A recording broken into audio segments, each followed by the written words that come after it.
Chesterfield. Chesterfield, first with premium quality and best for you. Chesterfield brings you Dragnet.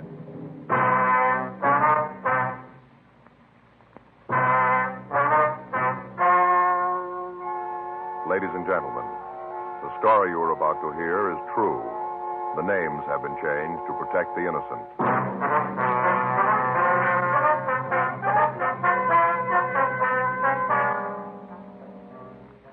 You're a detective sergeant. You're assigned to auto theft detail.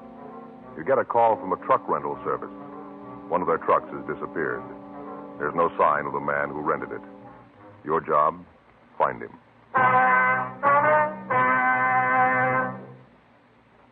Years ahead of them all. Chesterfield is years ahead of them all. The quality contrast between Chesterfield and other leading brands is a revealing story. Recent chemical analyses give an index of good quality for the country's 6 leading cigarette brands.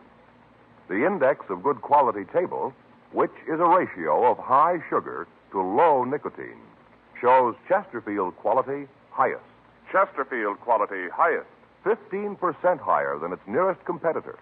Chesterfield quality highest. 31% higher than the average of the 5 other leading brands. Yes, Chesterfield is first with premium quality in both regular and king size.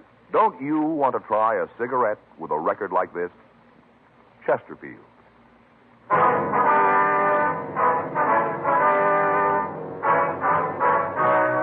Dragnet, the documented drama of an actual crime.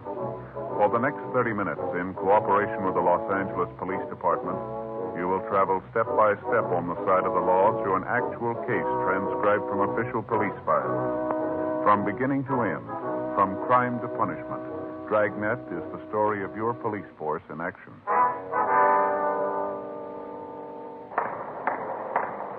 It was Monday, April 20th. It was warm in Los Angeles. We were working the day watch out of auto theft detail. My partner's Frank Smith. The boss is Captain Nelson. My name's Friday. I was on my way into the office, and it was 8:02 a.m. when I got to room 40. Auto theft. Hi, Frank. Hi. Where'd you get the sunburn? Went fishing yesterday. Yeah, where'd you go? Down Newport. How'd you do? Didn't. What do you mean? I didn't. Yesterday's the first day off we've been able to collect for a month. Yeah, I know.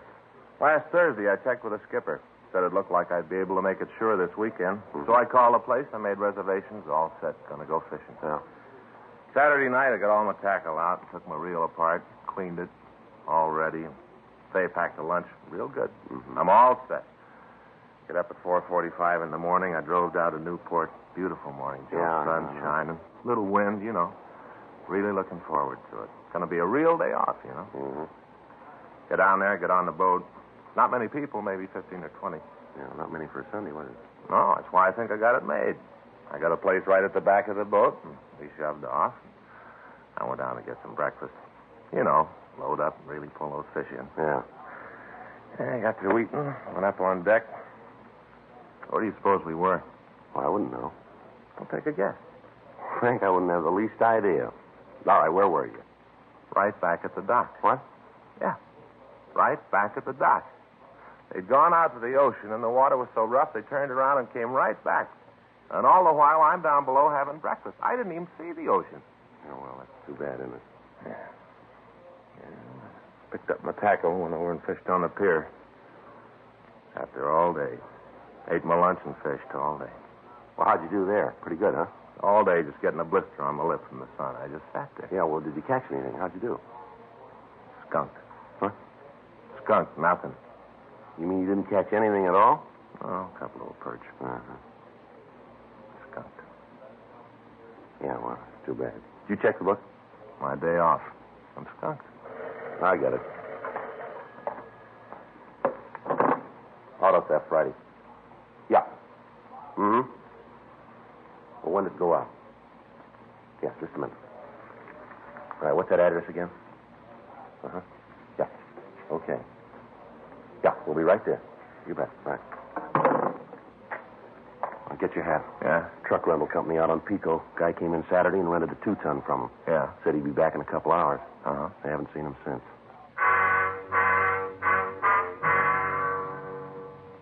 8:24 a.m. We drove out to the address of the Coventry U Drive Truck Service. The lot was on the corner of Pico Boulevard and Cambridge Street.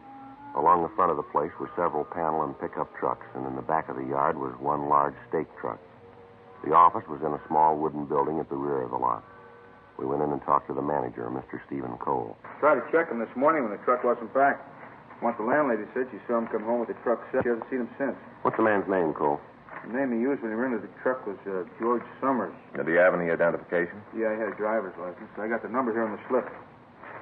Oh, here it is. The California license. You got to have one to rent a truck. Uh-huh. He signed his name, George R. Summers. Number on the license was W414626. 26, huh? Mm-hmm. What kind of a truck was it? A new Ford. Just got it a couple weeks ago. Brand new. What color was it? Blue, light blue. Had the name Coventry painted on the side. Name's in the cream color. What kind of a truck is it? 2-ton stake. Was it possible that this Summers is just keeping it out longer than he said he would? Possible, but it isn't likely. Said when he came in, he wanted to haul a load of furniture. Said he just needed a couple of hours. That was Saturday morning. We haven't heard a word from him since. I got Red out looking for it now. Who's Red? Works for me. Oh, I see.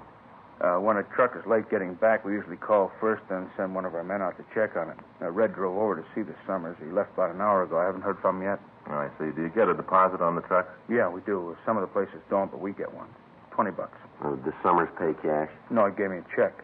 Haven't had a chance to deposit it yet. I'll call the bank later. Uh-huh. Can you give us a description of the man? Well, not very good. I was out in the yard when he came in. I didn't handle the deal myself. I got a look at him, but not good. Would you know him again at the song? Oh, it'd be hard to say. I couldn't be sure. The girl would, though. She wrote out the papers. I wonder if we could talk to her. Yeah, she'll be in at 9. You can talk to her then. You got his address there? I'll see if I can check the name. Yeah. Oh, here it is. 2462 New Jersey Street. Okay. Can you give us some kind of a description on him? Well, I told you I didn't get a good look at him. He's a small fella, blonde, maybe 25 or 26 around in there. That's about the best I can do. Excuse me a minute. Yeah. Coventry U Drive. Yeah, how big? Oh, sure, we got one, yeah. Wait a minute, I'll check. Just a minute. Run you $2.10 the first hour, $1.25 an hour after that. Mm-hmm. No, there's gas in it when you get it, that's right. Oh, you pay for the gas. Well, there's a $20 deposit. That's right. Well, you get it back. California driver's license. Right. Cole. C-O-L-E.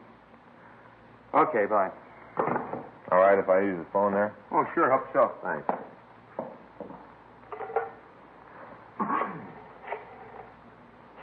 Pretty busy, you right? Yes, sir. Once in a while we get kind of slow, but it seems like everybody's moving or something all the time. They're Record renting deal, trucks. please. Yeah, 2626. Got 3 other places, you know, around town. Mm-hmm. Hi there, it's Officer Frank Smith, 2633. Would you check the name George R. Summers, please? Well, he's described as WMA 23 to 27. Slight build. And blonde. So blonde. Possible address is given as 2462. I wonder if we could see the check he left his deposit, Cole. Sure, I got it clipped on the back of the slip. Yeah. Sure, I'll hang on. Here it is. Uh-huh. That truck is worth about $2,800 as it stands, you know. Well, you carry insurance on it, don't you? Oh, sure, it's covered, but that isn't the point. That guy that just called wants to rent a 2-ton stake. Only got 2 of them. thanks very much. Somebody else calls, I'm going to back. lose the rental. That's what gripes me. Okay, thanks. Probably turn out that deposit check isn't any good either. I'm out all the way around. Mm-hmm. How about it, Frank? Well, can't be sure. We've got a record on the George R. Summers. It might be it. Address is different, but out of 6 cards, it's the closest. Done time for possession. What's he mean, possession? It's narcotic. Oh. So how about it? Does he want it now? No, nothing on him. You give us the license number of the truck? Yeah, it's right here. I got the body motor serial number 2. Lousy phone. Here's a slip. You can copy the dope yourself. Thank you. Coventry U Drive. Yeah. Is he there? Uh-huh. You tell me to get right down here. Yeah, you bring him. Right. Well, that's it. Huh? Call was from Red. He found Summers in his boarding house. Says he's been there since Saturday night. How about the truck? According to what he told Red, he left it out in front of the house Saturday afternoon. Yeah. Came back, it was gone. 9:14 a.m. The owner of the truck rental service called the bank that the deposit check had been written on. He talked to the cashier and found that there was enough money in Summers' account to cover the check. We got a full description from Cole's secretary of the suspect. A check of the truck company records showed that he'd never rented a truck from them before. 9:46 a.m. Summers arrived at the office of the U-Drive company. We talked with him briefly and asked him to accompany us downtown. We got out a local and an APB on the stolen truck. We checked his fingerprints against the record card and got a positive identification. 10:37 a.m. We took him to the interrogation room. You ever been arrested? You know the answer to that. I'd like to have you tell us. Yeah, I fell once, did my time. I'm clean, no parole. Want to tell us about this truck deal? Sure, I got nothing to lose. I didn't have anything to do with it. All right, from the beginning. I rented about noon on Saturday. What are you going to use it for? I had to help a friend of mine move some furniture. Now, what's the friend's name? Louise Jordan, Where she live? 2487 Clifford Street. She got a phone? No. Hey, listen, I don't want you guys going around there and giving her a bad time. According to the landlady at your place, she saw you drive away from the rooming house in that truck Saturday afternoon. How about it? Yeah, how about it? What do you got to say? She's off her rocker. If she saw anybody 6'2" and even, it wasn't me. Well, the way we get it, she was pretty sure. Well, you get it wrong. According to the record, you were picked up for violation of the State Narcotics Act, is that right? I don't write the record. If that's what it says, that's what I fell for. Well, let me see your arm. Why? I want to see your arm. Roll up your sleeve. Come on. Look, I don't like the way you guys are acting. You got nothing on me. If you got anything to say it and get it over with. You got nothing, let me get out of here. Sit down, Summers. Come on. I know, roll up your sleeve. Let me see your arm. Not going to prove anything. Roll it up. Yeah. Looks like you've been riding kind of high. It's not as bad as it looks. A lot of scar tissue. That's from before. They look fresh. When's the last time you had a pop? A long, long time ago. How long? I don't remember. You holding now? No. You got a habit? No. Nothing rough. A joy pop once in a while. You must think you're playing with kids, Summers. Why don't you stop conning us? You look like you're hooked and you know it. You're as bad as my landlady. Frank? Yeah. You want to get in touch with narcotics? See if Roxy can come over. Sure, right away. What's the deal on calling him over? I'd like to have him look at your arm, see what he thinks. He'll tell you it's like I said. Well, there's one sure way to find out. What's that? Drop you in a cell and wait. If you haven't got a habit, you won't mind. We're going to hold you anyway. For what? Story about the truck's got too many holes in it. Well, what do you mean? It's true the way I told you. That's the way it happened. You don't believe anything, do you? Yeah, the truth when we hear it. I'm giving you that. You aren't buying it. Maybe it's the way you're trying to sell it. You want to tell us what really happened to that truck? I told you. I parked it out in front of my house. When I came back, it was gone. Isn't anything more. Well, if you were home, how come your landlady says she didn't see you from Saturday afternoon on? I came in the back way. For once, the old bat was looking the other way. You mean you stayed in your room all that time? Yeah, that's what I said. What do you do for a living? You mean, do I work? That's right. No. You don't work, huh? No, I had a job, but I lost When? it. Friday. What'd you do? I was a pro diver. Where'd you wash dishes? Place down on 6th. Why'd you get fired? Boss and I had a beef. What about? They got hacked because I came in late. Roxy's on his way over, John. This Roxy, that Roxy Lucarelli? Yeah, do you know him? Yeah, I ran into him before. Nice guy, treated me right. He's the one that nailed you? He's one of them. I know these joy pops you've had. Where do you get this stuff? Around. Where around? Here and there. Why don't you come off it, Summers? You might think you're playing it cozy, but you're laying a big bomb here. The story you're trying to peddle us is phony all the way through. We know it, and so do you. Now, why don't you level on it? Make it a lot easier. I'd like to, cop. Really, I would. There's just one big problem. Yeah. You're off base. You know it. You haven't got anything on me. I rented a truck. It was stolen. I'm the one that reported it. I didn't try to get away. I'm telling you all I know.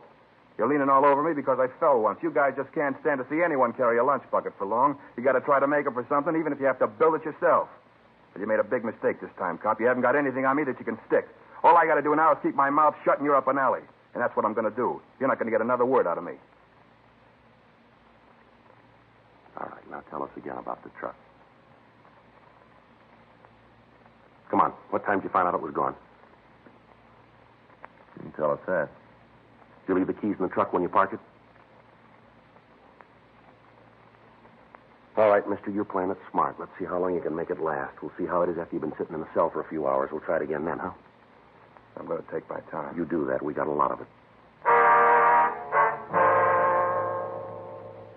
Sergeant Roxy Lucarelli came over from the narcotics division to talk to the suspect. Summers would say nothing.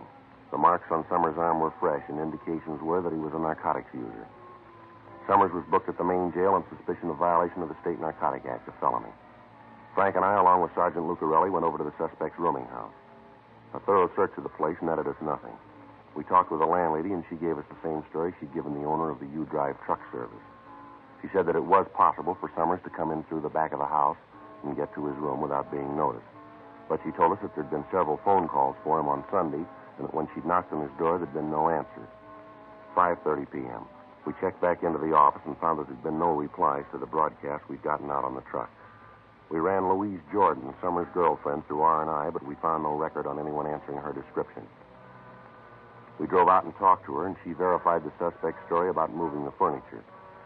A meeting with the district attorney's office decided that there was not enough evidence to bring Summers to court on the narcotics charge and not enough to issue an indictment for the theft of the truck.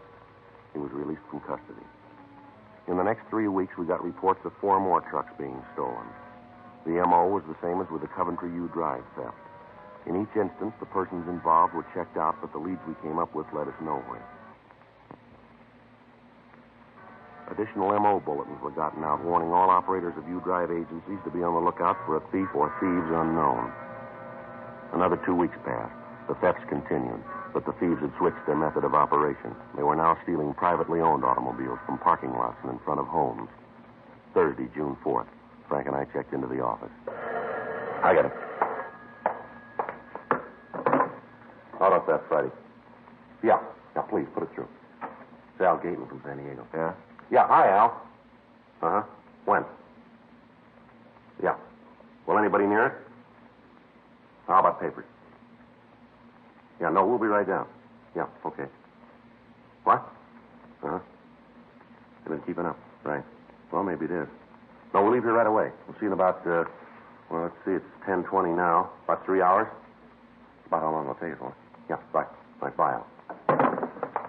Well, he says that truck from Coventry U Drive has been found. Where? Just outside Rosarito Beach in Mexico. Yeah. Found new registration papers and something else under the seat. Huh? 12 bundles of heroin.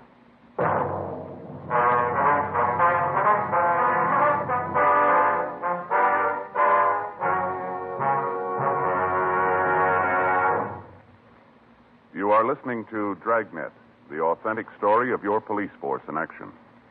Chesterfield is best for you. Listen to Chesterfield's record.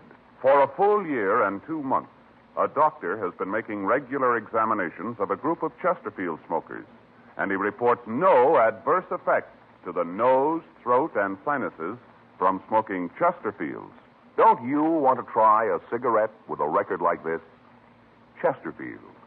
First with premium quality in both regular and king size. Chesterfield. First choice with Young America. And that's from a survey of 274 colleges and universities.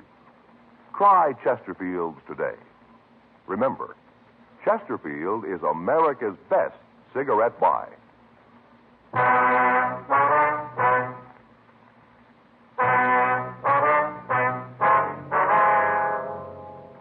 10:25 a.m. We talked with Captain Nelson about the latest developments in the case, and he instructed us to leave for San Diego. When we arrived at San Diego, we checked with their auto theft detail and with Sergeant Al Gaten. He went with us to the border. We talked with the authorities at the border, but they could give us little information. They said that they'd received the bulletins we'd sent out, but that they hadn't seen the stolen vehicle. We checked with the authorities at Tijuana, and with them, we drove to the location where the truck had been found. A thorough search of the area was started, but we turned up nothing. None of the people in the immediate vicinity could tell us anything about the truck. From the registration slip, we got the name of the owner. The license plates were issued by the state of California, but a check showed that they'd been taken from a wrecked car. The narcotics found in the cab of the truck were turned over to the Mexican police. The next morning, Frank and I left for Los Angeles. While we'd been gone, officers Bill Donovan and Jack Pilkington, along with Sergeant Al Mansell, had been following up the leads in the Los Angeles area. They hadn't come up with anything new. The car thefts continued. State police units along the road to the Mexican border were alerted, but the cars continued to disappear. 2 weeks went by.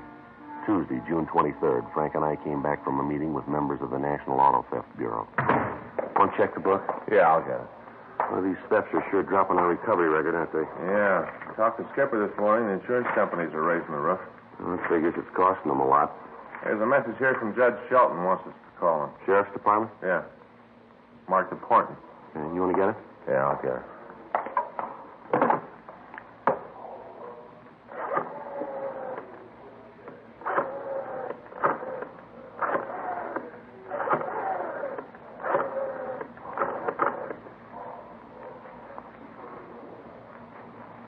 Narcotics, please. Yeah, Judge Shelton there? Yeah, thanks. He's there, I think. Hey, Judge, it's Frank Smith over at Auto Theft? Yeah. Oh? Well, why do you think that's it? Yeah. When are you going to meet her? Mm-hmm. Okay, we'll be right over. Right. Goodbye. Anything? Yeah, Judge got a call this morning from a girl. Said she's been invited down to Mexico. Yeah. Says 2 of them are going down to pick up some heroin. Yeah. Where do we fit in? Girl told Judge they'd be driving the stolen car.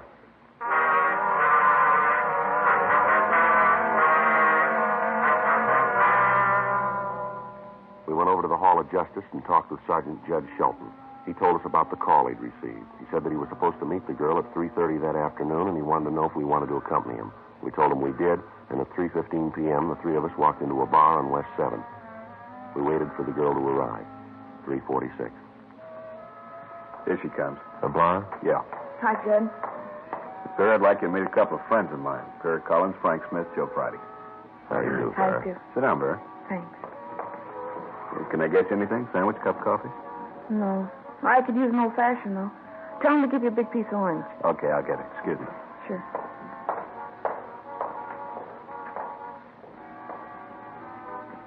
You two guys cops? Yes, ma'am. That's right. Where do you work out of? Central Auto Theft. Well, that's why Jed called you, huh? Pardon? About the hot car we're driving south. Yes, ma'am.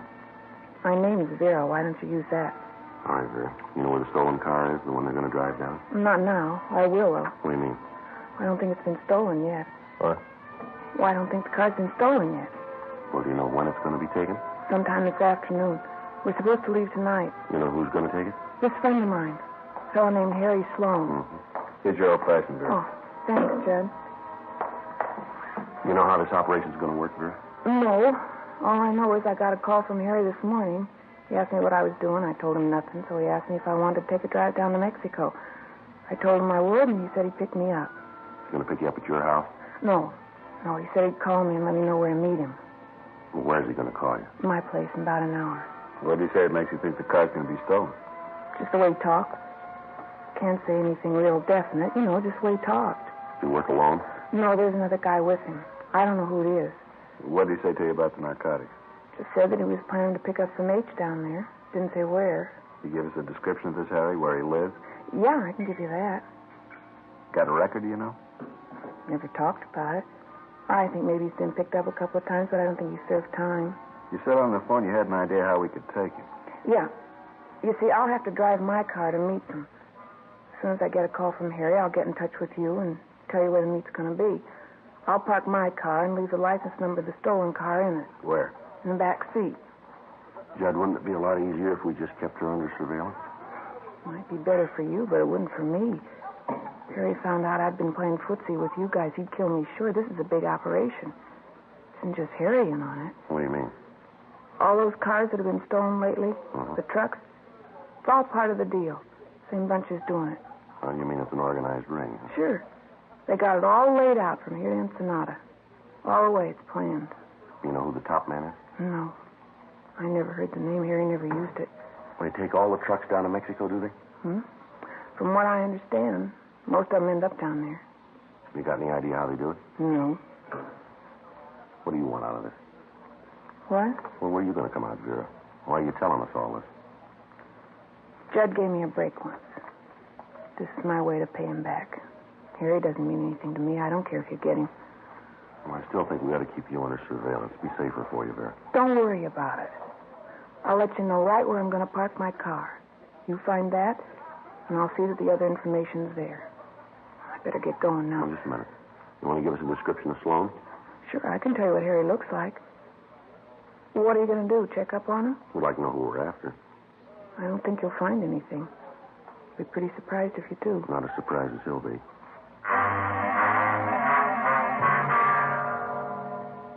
We got the description of Harry Sloan and called the office to check the name. There was no record of anyone answering his description. Vera Collins was unable to tell us anything about the second man in the operation. She went back to her home and waited for the phone call from Sloan. We returned to the office and waited for her to contact us with the information about the stolen car. At 5:15 p.m., we got a call from her saying that her car would be parked somewhere within a 16-block area. From Washington Boulevard to the north, Adams Boulevard to the south, from Crenshaw Boulevard to the west, and Arlington Avenue to the east. Frank, Judge Shelton, and I drove out to the area and began to cruise the vicinity. We spent the next hour looking for the car. When we were sure that it was not in the designated area, we began to expand our search. At 6:37 p.m., we found the car parked on a small side street near St. Charles Place, 12 blocks outside the designated area. We searched the car and found a slip of paper in the back seat. It said, Chevrolet sedan, blue color, 1C33272. We'll try to stall Harry on way to Tijuana. It was signed Vera. We got out a local and an APB with special attention to the Border Patrol on the car, asking that if it was found abandoned, to place a stakeout on it and to notify us immediately. It was 7:02 p.m. when we started to drive to the Mexican border. We kept in constant radio contact with Sergeant Al Gayton at the border, and he told us that the suspect's car had not crossed over yet. 10:37 p.m. We drove through National City and took the road to Tijuana. Just south of Chula Vista, we picked up a car that matched the description of the stolen vehicle. How about it, Joe? Yeah, it matches. Frank, can you get a little closer? Yeah, I think so. Different license plate, Judge. Probably switched to cold plates. That's why they haven't been spotted before. You see him yet? Yeah, it's the Collins woman, all right. Want to take them now? Yeah, I'll get the siren.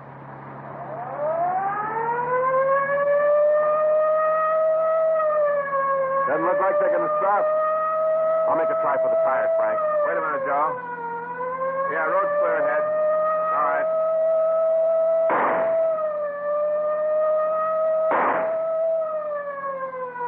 They're slowing down. Yeah, they're pulling over. All right, get your hands on that wheel where I can see them. I'll cover the other side. Right. Come on. Right. All right, get out of the car. What are you trying to prove with all this shooting? Come on, mister, get out of the car. Come on, you two, get out. I don't know what you're trying to prove. We haven't done anything. Come on, let's don't argue. All right, mister, over to the car. I'll shake him, Joe. You're going to be sorry about this. You got a right to stop us. Stand still. Yeah, he's clean. Turn around. You're George Summers, aren't you? Yeah. We picked you up for that stolen truck about 6 weeks ago, wasn't it? Yeah, you had to let me go. You're going to do the same this time. You got nothing to hold me No, on. you're wrong there, Summers. Where'd you get this car? I borrowed it. From who? A friend of He mine. knows you took it, huh? Certainly, he told me to. This car's stolen, and you know it. We know all about the operation, the whole deal. You going to stand the rap alone, or you going to tell us who the big gun is? What do you mean, operation? This isn't the first car you've shoved across the border. We know about the narcotics, too. You're in this all the way. And you've got a choice. You can take it alone, or you can go along with us and nail the big guy. It's up to you. Wouldn't do any good if I told you who he was. I can't prove anything on him, neither can you. You'll never get him, never. Is that right? Sure, he told me so. Cops will never get me. Those are his words. That's what he said. Well, that's not new. Huh? You said the same thing.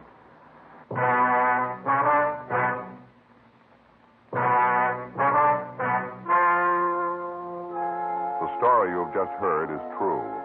The names have been changed to protect the innocent. On November 19th, trial was held in Department 89, Superior Court of the State of California, in and for the County of Los Angeles. In a moment, the results of that trial. And now, here is our star, Jack Webb. Thank you, George Fenneman. Friends, all of us on Dragnet are proud to be associated with Chesterfield because, believe me, Chesterfield is years ahead of them all. You just can't beat a cigarette that was good to begin with and keeps getting better all the time. But, of course, you can't find out how much you'll like them until you try them. That's what we'd like you to do. Try a couple of packs of milder Chesterfield, regular or king size. I know you'll agree that Chesterfield is best for you.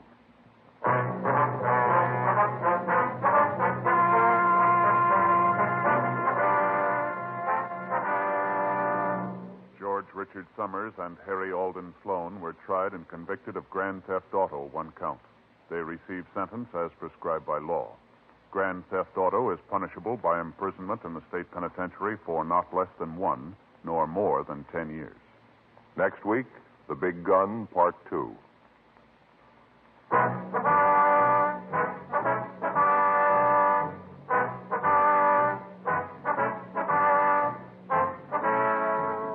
You have just heard Dragnet, a series of authentic cases from official files.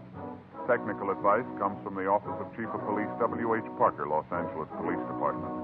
Technical advisors, Captain Jack Donahoe, Sergeant Marty Wynn, Sergeant Vance Brasher. Heard tonight were Ben Alexander, Jack Crucian, Herb Ellis. Script by John Robinson. Music by Walter Schumann. Hal Gibney speaking.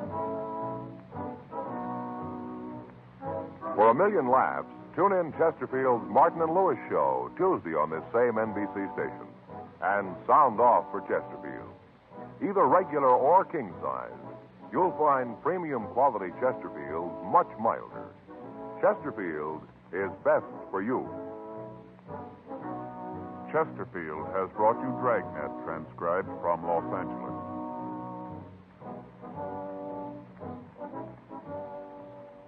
Now, new Fatima has the tip for your lips. Fatima tips of perfect cork. King size for natural filtering. Fatima quality for a much better flavor and aroma. So remember, new Fatima has the tip for your lips. Fatima. See how smooth they are. Remember, Fatima is made by the makers of Chesterfield, Liggett & Myers, one of tobacco's most respected names.